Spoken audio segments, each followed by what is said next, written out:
सो बच्चों, आज हम पढ़ने वाले हैं रेडॉक्स रिएक्शंस। और रेडॉक्स रिएक्शंस में हम एक रिवीजन सॉर्ट ऑफ ले रहे हैं, जिसमें सबसे पहले हम जानेंगे कि रेड प्लस ऑक्स, यानी कि जिस रिएक्शन में रिडक्शन और ऑक्सीडेशन दोनों हो उसको हम बोलते हैं रेडॉक्स। अब मैं रेडॉक्स को बहुत सिंपल सी भाषा में समझाऊंगा कि एक जब एलिमेंट होता है अपने नेटिव स्टेट में, तो उसके ऊपर चार्ज जो होता है वो जीरो होता है। अब ये चार्ज परमानेंट चार्ज भी हो सकता है और वर्चुअल चार्ज भी हो सकता है। तो वो जीरो जीरो होता है अगर वो एलिमेंटल स्टेट में होता है। जब वो कंबाइंड स्टेट में आता है बच्चों, तो जब कंबाइंड स्टेट में आता है तो यहाँ पर कंबाइंड स्टेट पे आने पर वो दो तरह के कंपाउंड बनाता है, आइदर आयनिक और कोवलेंट। जब वो आयनिक बनाता है तो वो कंप्लीट ट्रांसफॉर्मेशन ऑफ चार्ज करता है, इलेक्ट्रॉन का कंप्लीट ट्रांसफॉर्मेशन करता है। तो जो भी इलेक्ट्रॉन डोनेट करता है उसके ऊपर जितने इलेक्ट्रॉन डोनेट करता है उतना पॉजिटिव चार्ज आ जाता है, और जो इलेक्ट्रॉन गेन करता है उसके ऊपर उतना नेगेटिव चार्ज आ जाता है। इसका मतलब है कि या तो वो प्लस साइड में जाएगा या वो माइनस साइड में जाएगा, आप समझ सकते हैं, या वो माइनस साइड में जाएगा। तो किसी एक आयनिक कंपाउंड में किसी एक एटम द्वारा गेन इलेक्ट्रॉन या लूज इलेक्ट्रॉन से उसके ऊपर चार्ज डेवलप होता है और उसका ऑक्सीडेशन स्टेट कहलाता है। For example in an ionic compound अगर हम देखें बच्चों, तो जैसे कि NaCl ने बनाते समय सोडियम प्लस बनाया और Cl माइनस बनाया, that's how it form NaCl। तो हम समझ सकते हैं कि Na ने एक इलेक्ट्रॉन लूज किया, इसलिए उसके ऊपर एक +1 चार्ज आया। तो Na क्या हुआ, जीरो से चला गया +1 में, और Cl जो है वो पहले जीरो में था। जैसे कि अगर हम रिएक्शन देखें Na प्लस हाफ Cl2, तो यहाँ पे ये भी जीरो में था, ये भी जीरो में था, और Cl ने एक इलेक्ट्रॉन गेन करके यहाँ चला गया। तो नंबर लाइन से जब कभी भी हम बच्चों इस डायरेक्शन में जाएंगे, दिस इज कॉल्ड ऑक्सीडेशन। बहुत सिंपल सी बात है। और नंबर लाइन पे जब कभी भी हम इस डायरेक्शन में जाएंगे, चाहे कहीं से भी इस डायरेक्शन में, चाहे कहीं से भी इस डायरेक्शन में, उसको हम बोलेंगे बच्चों रिडक्शन। तो आप समझ सकते हैं इलेक्ट्रॉन का लॉस जो है दैट इज ऑक्सीडेशन, और इलेक्ट्रॉन का गेन जो है दैट इज रिडक्शन। अब अगर हम बात करें कि वर्चुअल का क्या मीनिंग है, तो जैसे अगर H2 plus half H2 plus Cl2 that is giving 2HCl। अगर हम यहाँ देखें तो HCl is a covalent compound, लेकिन इलेक्ट्रोनेगेटिविटी के बेसिस पे we can find out that Cl is having partial negative charge and hydrogen is having partial positive charge. That's how we can understand that hydrogen here will gain the virtual positive charge. So how many units virtual positive charge it is gaining? It is gaining 1 unit. So again hydrogen will go here and chlorine will go here. So here also the oxidation state for this will be +1 and for this will be -1. So this is the meaning of oxidation and reduction.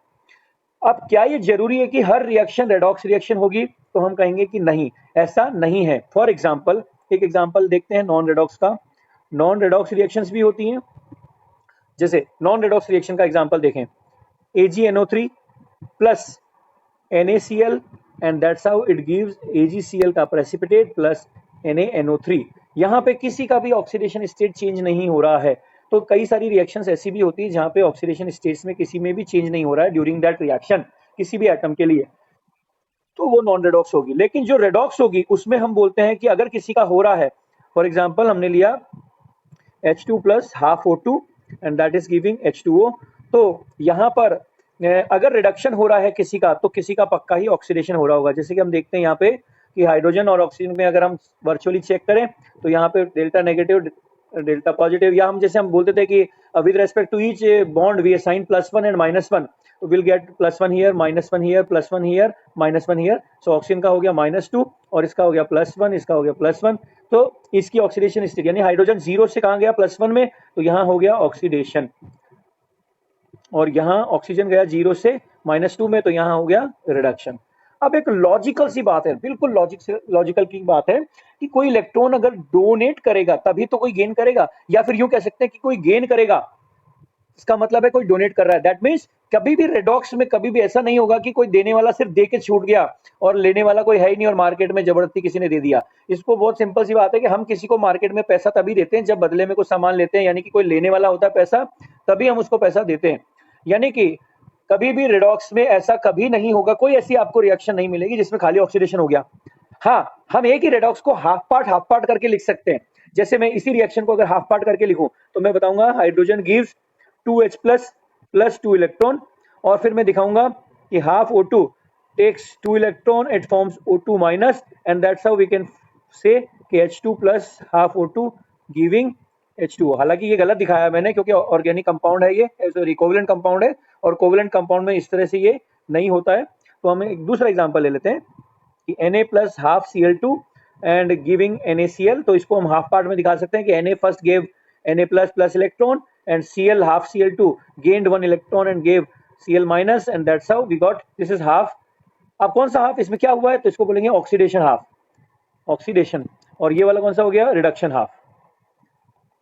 ठीक है, तो ये हम अपनी सुविधा के लिए दिखाते हैं रिडक्शन हाफ और ऑक्सीडेशन हाफ, लेकिन एज सच अगर हम देखें तो कभी भी कोई भी रिडॉक्स रिएक्शन में इंडिविजुअली रिडक्शन या इंडिविजुअली ऑक्सीडेशन नहीं होता है, दोनों ही होंगे। अगर होंगे तो दोनों ही होंगे, नहीं तो वो नॉन रिडॉक्स रिएक्शन होगी।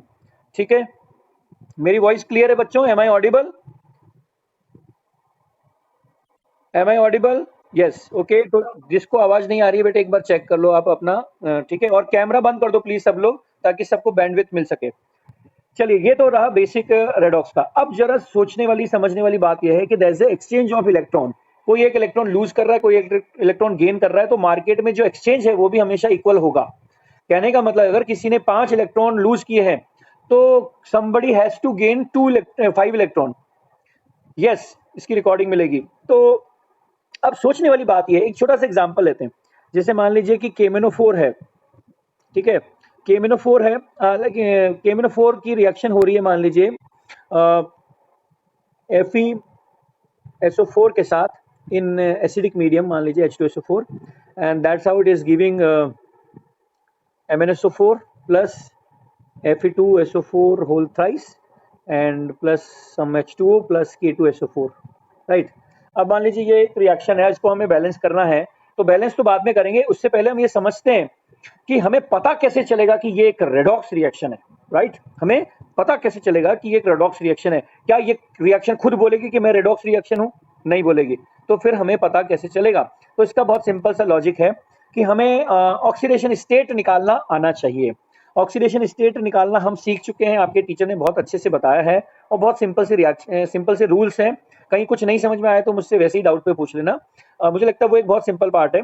तो मैंगनीज जैसे यहाँ पर +7 में है और यहाँ हमें दिख रहा है कि +2 में, अगर एक का भी चेंज हो गया ना, मैं क्या बोल रहा हूँ फिर से समझना मेरी बात, अगर आपने किसी एक को भी पकड़ लिया ना ये इलेक्ट्रॉन के एक्सचेंज करते हुए या मतलब ऑक्सीडेशन का चेंज करते हुए, तो समझ जाइए कि इट इज 100% क्या है, रेडॉक्स। बिकॉज अगर एक का चेंज हुआ है तो कोई और होगा, जैसे इसका कम हो रहा है तो कोई और होगा पक्का जिसका की ज्यादा हो रहा होगा, राइट। तो जिसका कम हो रहा है वो दूसरे को ज्यादा कर रहा है, हम ये समझ सकते हैं। तो जिसका खुद का कम होता है वो होता है ऑक्सीडाइजिंग एजेंट, और जिसका बढ़ता है, अब जैसे बढ़ेगा किसका, तो यहाँ पे देखिए +2 है और यहाँ पे +3 है, तो हम समझ गए कि आयरन का यहाँ बढ़ रहा है। तो यानी कि ये स्पीसीज कैसे बिहेव करेगी, रिड्यूसिंग एजेंट। यानी कि जो खुद घटता है वो दूसरों को ऑक्सीडाइज करता है, और जो खुद ऑक्सीडाइज होता है वो दूसरों को रिड्यूस करता है। That's why it is called as oxidising agent and reducing agent. तो एक तरह के सवाल ये भी आते हैं कि भैया इस रिएक्शन में कौन ऑक्सीडाइजिंग एजेंट है, कौन रिड्यूसिंग एजेंट है।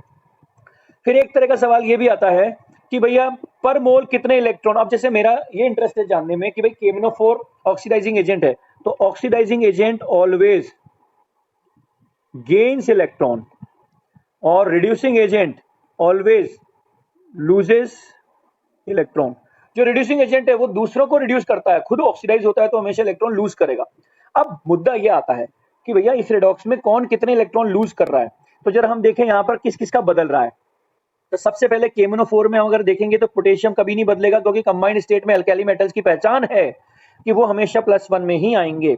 तो पोटेशियम बदल नहीं रहा है, ऑक्सीजन का कहीं परऑक्सी बन नहीं रहा है, तो ऑक्सीजन हमेशा कंबाइंड फॉर्म में -2 ही रहेगा मेटल्स के साथ में मोस्टली। अब बचा सिर्फ मैंगनीज, तो हम कह सकते हैं कि सर KMnO4 में कितने इलेक्ट्रॉन का गेन हो रहा है, so that it is going into Mn2+।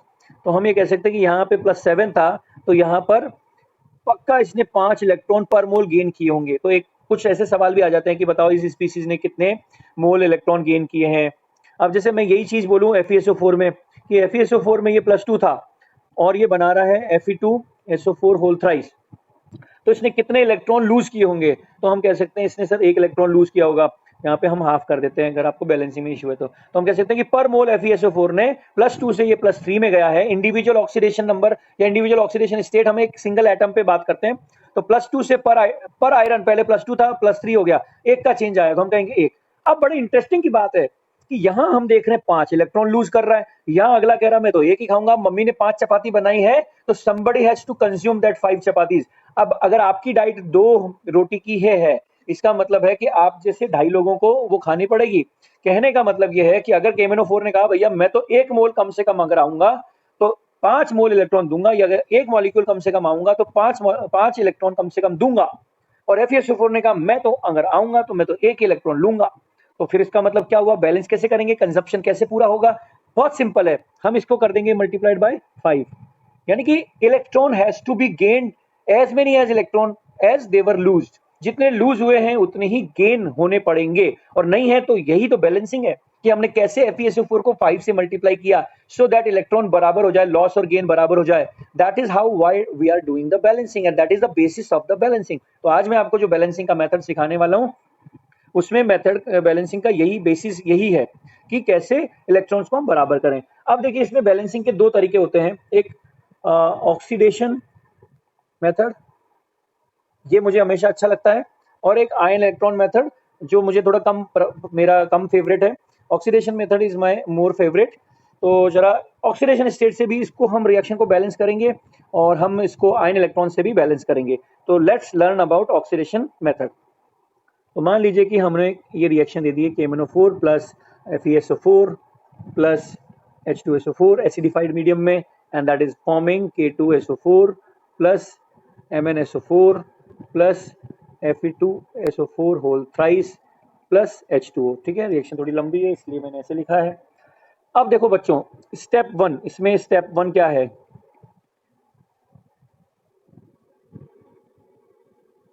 Identify the oxidising agent and reducing agent. कहने का मतलब वही पता लगाओगे यार किसका क्या हो रहा है। तो हमने पता लगा लिया कि वो कैसे निकालेंगे, हम ऑक्सीडेशन स्टेट्स निकाल के। अब आप बोलो सर क्या सब एक एक एटम की निकालेंगे? नहीं बेटे, धीरे धीरे आपको पता लग जाता है कि कौन ऑक्सीडाइजिंग एजेंट है, कौन रिड्यूसिंग एजेंट है। और मार्केट में जितने भी ऑक्सीडाइजिंग एजेंट रिड्यूसिंग एजेंट्स है, मोर और लेस आपको धीरे धीरे जब आप रिएक्शंस का एनकाउंटर होता है तो अपने आप ही आपको आइडिया लग जाता है। So don't worry about that. this is +2 and this is +2, this is +3। तो we got to know कि this is। अब देखो एक और चीज मैं इंटरेस्टिंगली आपको बताता हूँ, कुछ स्पीसीज ऐसी होती हैं जो रेडॉक्स की रिएक्शन में है तो सही, लेकिन वो होने के बाद में भी they are not like participating directly, they are just providing the medium. जैसे कि H2SO4 यहाँ पर है, तो this will be called as spectator species. Spectator कौन होता है? दर्शक, ये सिर्फ मजा ले रहा है। असली खिलाड़ी कौन है? ये है खिलाड़ी। खिलाड़ी ऑक्सीडाइजिंग एजेंट, खिलाड़ी रिड्यूसिंग एजेंट, एंड ये कौन है? Spectator species. ठीक है, स्पेक्टेटर कई बार आयन होते हैं तो स्पेक्टेटर आयन बोलते हैं, और कई बार मॉलिक्यूल है तो स्पेक्टेटर स्पीसीज बोलते हैं। तो जो मतलब अब अगर हम देखें तो यहाँ पर ये भी क्या स्पेक्टेटर का ही रिजल्टेंट है, ये भी स्पेक्टेटर का ही रिजल्टेंट है। मेन क्या है, मेन प्रोडक्ट क्या है हमारे? ये और ये मेन प्रोडक्ट ये है, क्योंकि यहीं से हमारा खेल चलना है कि देखो Mn +7 से +2 में आया और आयरन +2 से +3 में आया। ठीक है, तो अब सबसे पहले हम चेंज इन ऑक्सीडेशन निकालेंगे। तो स्टेप 2 क्या है? Find out change in oxidation state. Find out change in oxidation state. मैं एक्चुअली इसी मेथड में बोलता हूँ change and factor find out करो, वो आगे आप पढ़ोगे। तो find out change in oxidation state. तो हमने कहा कि KMnO4 के लिए तो चेंज जो आया है उसको मैंने N से रिप्रेजेंट कर रहा हूँ, तो चेंज आया है 5 का, और जो FeSO4 है बच्चों उसमें चेंज आया है 1 का। अब आप ये मत बोलना सर यहाँ पे तो 2 Fe हैं तो 2, ना, इधर कितना था पर मोल में उसके रिस्पेक्ट में आपको देखना। आयरन एक ही था ना, तो बस एक के लिए कितना चेंज आया वही आपको देखना है।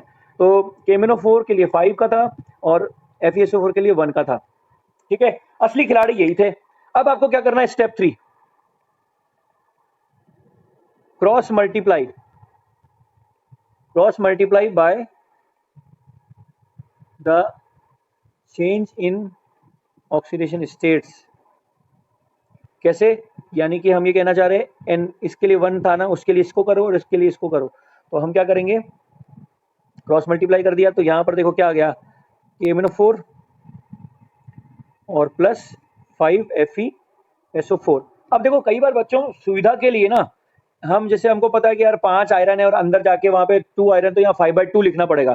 तो हम ये भी कर सकते हैं, जैसे 1:2 का रेशियो है ना, तो इसको इसी तरह से हम 2 KMnO4 प्लस 10 FeSO4 भी लिख सकते हैं। एक ही बात है, मैं फिर से रिपीट करता हूँ बच्चों, फिर से रिपीट कर रहा हूँ कि हमने ये निकाल लिया क्रॉस मल्टीप्लाई करने के बाद कि इसको 1 से मल्टीप्लाई किया, इसको 5 से मल्टीप्लाई किया। What was that 1 and 5? ये था इनका चेंज इन ऑक्सीडेशन स्टेट। ये क्या था? Change in oxidation state. अगर एक ही मॉलिक्यूल में एक से ज्यादा एटम चेंज हो रहे होते हैं तो उनका कंबाइंड चेंज लेते हैं फिर हम बच्चों। मैं उसका भी एग्जांपल लूंगा आपके सामने आगे। फिलहाल अभी यहाँ पे सिर्फ आयरन का चेंज हो रहा है और यहाँ पे सिर्फ Mn का चेंज हो रहा है। तो Mn के लिए मैंने Mn के लिए 5 का चेंज और आयरन के लिए 1 का चेंज, तो मैंने क्रॉस मल्टीप्लाई कर दिया, तो I got KMnO4 plus 5 FeSO4। लेकिन बच्चों मैं कह रहा हूँ कभी कभी हम सुविधा के लिए इनको 2 KMnO4 प्लस 10 FeSO4 लिख लेंगे तो ज्यादा बेहतर रहेगा, क्योंकि राइट साइड में जाके हमारे फ्रैक्शन में नहीं आना चाहिए, नहीं तो बाद में फिर 2 से मल्टीप्लाई करेंगे बैलेंस होने के बाद, एक ही बात है। क्योंकि we need to get the simplest ratio of the reductant and the product in the simple balanced equation, कोई भी फ्रैक्शन में नहीं होना चाहिए। वेल ये हमारे पास पक्का रेशियो आ गया कि now one thing is for sure that 1 KMnO4 gains 5 electron, so 2 will gain 10 electrons, and 1 FeSO4 loses 1 electron, so 10 FeSO4 will lose 10 electrons। हो गया ना बैलेंसिंग? 10 कोई छोड़ रहा है, 10 कोई छोड़ रहा है तो 10 कोई गेन कर रहा है, यानी कि 10 FeSO4 मिलकर 10 इलेक्ट्रॉन लूज कर रहे हैं, तो उनको गेन करने के लिए हमारे पास मार्केट में 2 KMnO4 है। क्योंकि ये बैलेंसिंग अगर नहीं हुई तो खेल गड़बड़ हो जाएगा, क्योंकि जितने इलेक्ट्रॉन लूज हुए उतने इलेक्ट्रॉन उनको गेन कोई ना कोई करना जरूरी है, राइट। तो ये बेसिस था इलेक्ट्रॉन, मतलब ये अपन ने समझ लिया कि कॉन्सेप्ट क्या था, why we cross multiply, that is because of this. अब नेक्स्ट स्टेप क्या है?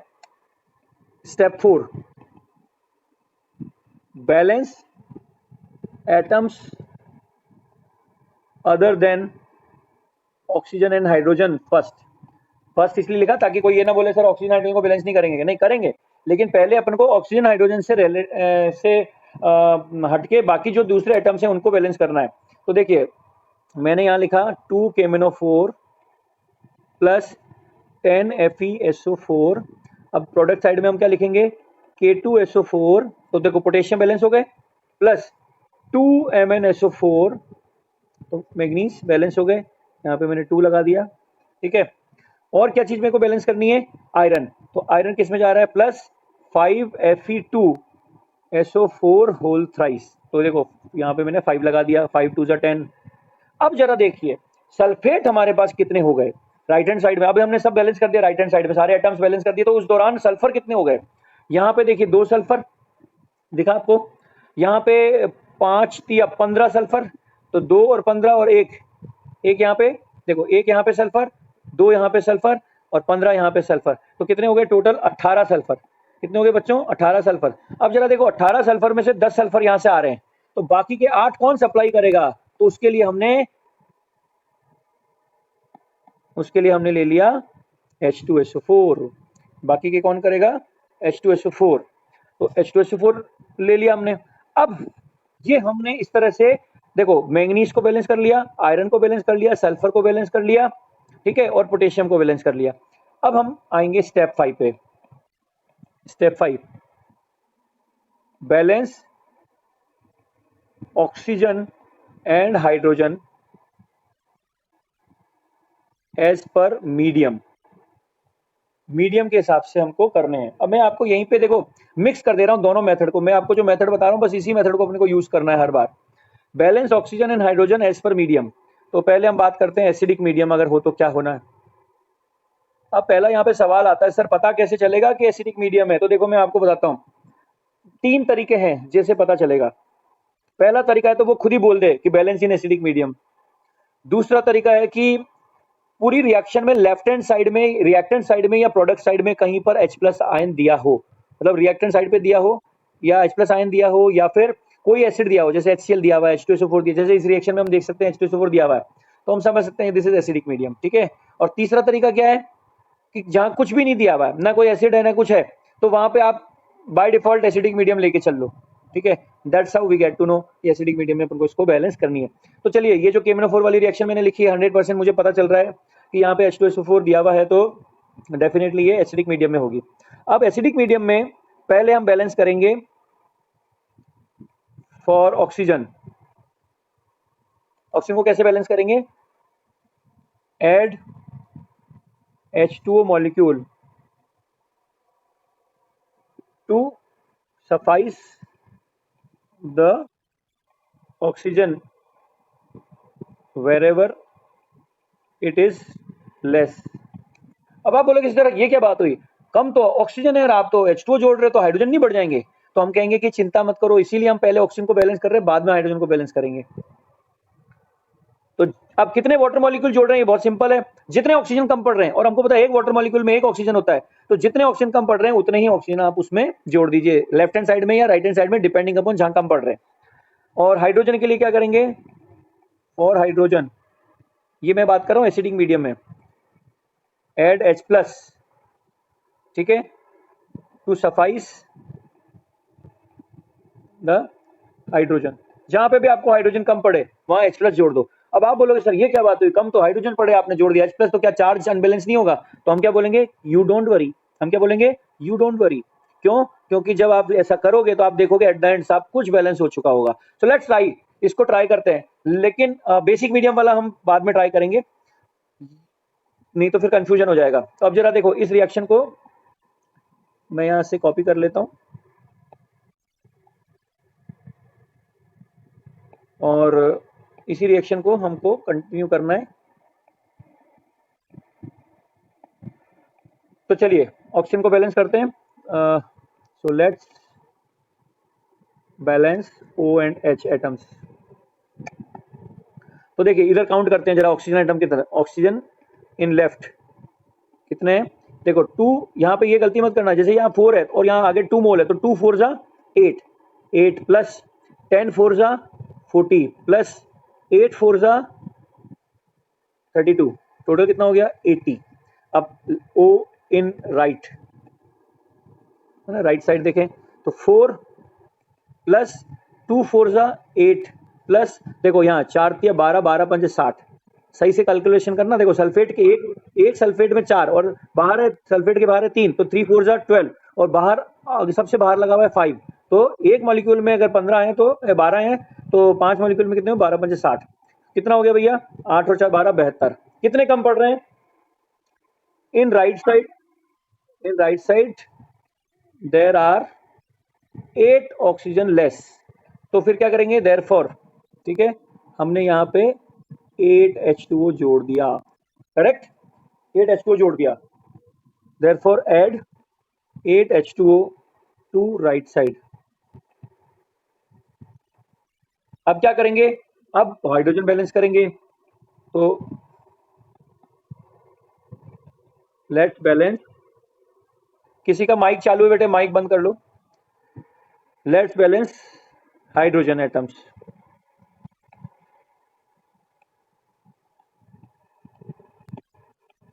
अब देखिए यहाँ पे हम क्या करेंगे, हाइड्रोजन कैलकुलेट करेंगे, तो H इन लेफ्ट, ये इतना लिखना नहीं होता है, तो मैं आपको समझा रहा हूँ इसलिए, वरना तो अपन फटाफट फटाफट कैलकुलेट करेंगे। H इन लेफ्ट कितने हैं, देखो 8 2 जा 16, बस यही है, यहीं पर है हाइड्रोजन। और राइट साइड में देखते हैं तो H इन राइट कितने हैं, 8 2 जा 16, लो जी बैलेंस हो गया। जरूरी नहीं है हर बार हमें बैलेंस ही करना पड़ा, हो जाता है ऑटोमेटिकली बैलेंस हो जाए। चार्ज देख लो कहीं पे भी नहीं आ रहा है चार्ज, और ये भी देख लो कि क्या कहीं हम इससे छोटा डिनोमिनेशन ला सकते हैं इनका जो स्टोइचियोमेट्रिक कोएफिशिएंट है, तो हम कहेंगे नहीं सर इससे छोटा भी नहीं ला सकते हैं। तो हमारी बैलेंस इक्वेशन क्या हो गई, here we get balanced equation, ठीक है, ये हमारी बैलेंस इक्वेशन आ गई। आप देख सकते हैं, अब पहचान क्या है बैलेंस इक्वेशन की, तो बहुत सिंपल सी बात है, charge should be balance, mass should be balance, atom should be balance, ठीक है, तीनों चीजें बैलेंस्ड होंगी तो ऑटोमेटिकली रिएक्शन बैलेंस कहलाती है। अब हम ये जो ट्रिक मैंने आपको सिखाई है, सेकंड स्टेप किसी ने बोला रिपीट कर दो, सेकंड स्टेप में क्या है, find out change in oxidation state. हमको यहाँ पे देखा कि KMnO4 का कितना चेंज हुआ, +7 से +5, +7 से +2, तो चेंज कितने का आया, 7 से 2, मतलब 5 का चेंज आया ना। और FeSO4 में +2 से +3, तो कितने का चेंज आया, 1 का चेंज आया। That's how we find out. एक और रिएक्शन लेते हैं बच्चों, एक और रिएक्शन लेते हैं, KMnO4 plus FeC2O4 plus H2SO4, that gives K2SO4 plus MnSO4 plus 2 से मल्टीप्लाई क्यों किया? अगर मैं 2 से मल्टीप्लाई नहीं करता इस स्टेप में, देखो किसी ने मेरे को पूछा कि सर आपने यहाँ पे ये 2 से मल्टीप्लाई क्यों किया? मैंने अगर 2 से नहीं करता ना, तो ये जो मेरे को आ रही होती है ना रिएक्शन, यहाँ पे पता क्या आ रहा होता? 5/2 है ना, यहाँ पे 5/2 आता, तो लास्ट में मुझे जाके फिर 2 से मल्टीप्लाई करना पड़ता, क्योंकि मुझे सिंपल इंटीजर में चाहिए। Stoichiometric coefficient can not be in the fraction. तो KMnO4 प्लस ये वाली रिएक्शन है, और यहाँ पे बन रहा है CO2 प्लस H2O। अब देखो बच्चों, यहाँ पर आइडेंटिफाई करो स्टेप 1। चलो स्टेप 1 में हमको पता है यार ये ऑक्सीडाइजिंग एजेंट है, तो पक्का यहाँ पर ये प्लस है, और एसिडिक मीडियम में हमेशा KMnO4 +7 से +2 में चला जाता है, तो इसके लिए जो चेंज आया वो 5 का आ गया। अब हमें आयरन का देखना है, यहाँ पे +2 से +3 एक आयरन का यहाँ पे कंपाउंड बनेगा Fe2SO4 होल थ्राइस। तो हमने कहा कि सर आयरन का +3, लेकिन लेकिन लेकिन बच्चों यहाँ पर एक इंटरेस्टिंग चीज और है क्या, कि C2O4 2- में यदि आप कार्बन का ऑक्सीडेशन स्टेट निकालोगे तो 2x + 4 × -2 = -2, तो यहाँ पर x की वैल्यू आएगी +3, और जबकि CO2 के अंदर अगर आप देखोगे तो यहाँ पर इसकी वैल्यू आएगी +4, CO2 में वैल्यू आएगी +4। इसका मतलब चेंज हुआ है, यहाँ पर ऑक्सीडेशन हुआ है। इसका मतलब इस बार ये मैंने ऐसा वाला एग्जांपल लिया है कि आयरन के अलावा साथ साथ कार्बन भी चेंज में जा रहा है।